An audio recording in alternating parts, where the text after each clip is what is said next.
আমরা বলেছিলাম ভারত বাংলাদেশের প্রধান আগ্রাসী শত্রু। আমরা ভারতের আগ্রাসন নিয়ে আমরা চিৎকার করে কথা বলেছিলাম, এমন এক সময়ে যখন ভারত নিয়ে কথা বলা ছিল একরকম ট্যাবু। আলহামদুলিল্লাহ, আজ বাংলাদেশের প্রতিটি প্রান্ত থেকে ভারতের বিরুদ্ধে আওয়াজ উঠছে।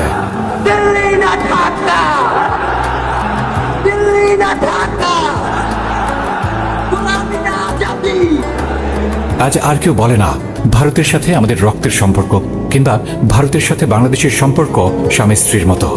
আজ মানুষ ভারতের চোখে চোখ রেখে কথা বলার সাহস ফিরে পেয়েছে। তবে আমাদের এও স্মরণ রাখা দরকার, ভারত কোনো নেংটি ইঁদুর নয় যে ভয় পেয়ে লেজ গুটিয়ে পালিয়ে যাবে। ভারত এক দানবীয় শত্রুর নাম, এবং সে এখানে হেরে যেতে আসেনি। আমাদের এও ভুলে যাওয়ার কোনো সুযোগ নেই, ভারতের রাজাকাররা হাসিনা আমলে ভারতের আলো বাতাস পেয়ে এখনো বেশ নাদুস নদুস। They wouldn't give up their bread and butter so easily. স্মরণ করিয়ে দিচ্ছে, হাসিনা নামের যে ফ্যাসিস্ট আপনারা দেখেছেন, সেই ফ্যাসিস্টদের গড়ে উঠতে টিকে থাকতে প্রথম সারির সহায়ক মিডিয়া নামের আড়ালে থাকা প্রথম আলোরা। ফ্যাসিস্ট রেজিম একটি কমপ্লেক্স স্ট্রাকচার, সমাজ এবং রাষ্ট্রের বিভিন্ন এলিমেন্ট এই স্ট্রাকচার তৈরি করে, টিকিয়ে রাখে। এর অন্যতম হচ্ছে মিডিয়া। ব্যক্তি হাসিনাকে এদেশের জনগণ ছুড়ে ফেলেছে বটে, তবে এই মিডিয়া নামের ভারতীয় আগ্রাসী অক্টোপাসদের কেউ কিচ্ছু করতে পারেনি। মিডিয়া নামের আড়ালে এদের প্রতারণায় আমাদের আর প্রতারিত করা যাবে না। বাই নেম প্রথম আলো, ডেইলি স্টার এবং বাংলা ট্রিবিউনের ইসলাম বিদ্বেষ এবং ভারতের দালালি আজ সারা বাংলাদেশের সামনে প্রমাণিত।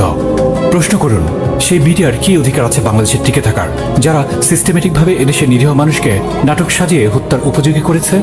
কেউ আসুন আমাদের চ্যালেঞ্জ করুন এবং প্রমাণ করুন তারা তা করেনি।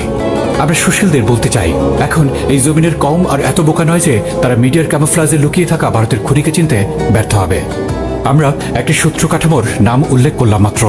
এমন গোপন এবং প্রকাশ্য কাঠামো দেশের প্রায় প্রতিটি ইনস্টিটিউশনসের মধ্যেই রয়েছে। আমরা বলতে চাচ্ছি, the game is not easy, it's not fear either, but this is the game will define who we really R.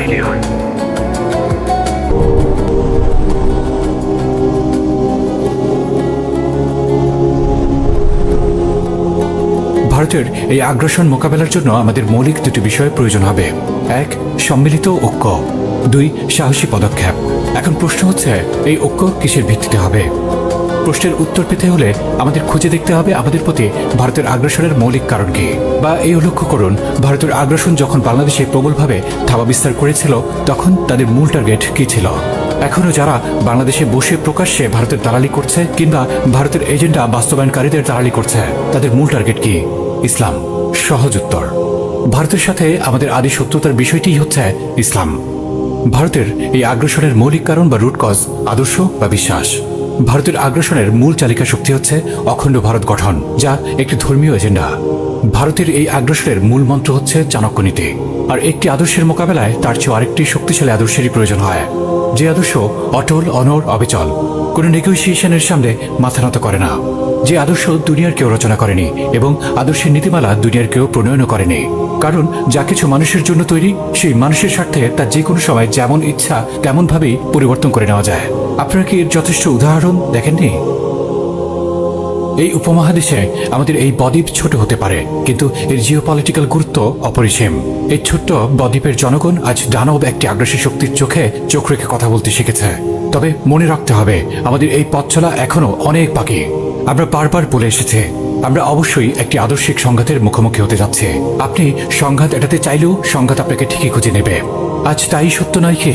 Churchill যা বলেছিল, you are given the choice between war and dishonour, you chose dishonour and you will have war.